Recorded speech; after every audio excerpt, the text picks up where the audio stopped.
Одно время очень часто попадались такие будильники. Будильник, посвященный полету первого человека в космос.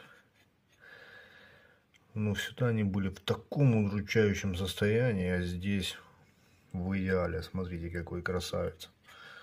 Ракета, ну, чуть на красной кнопке есть потертости.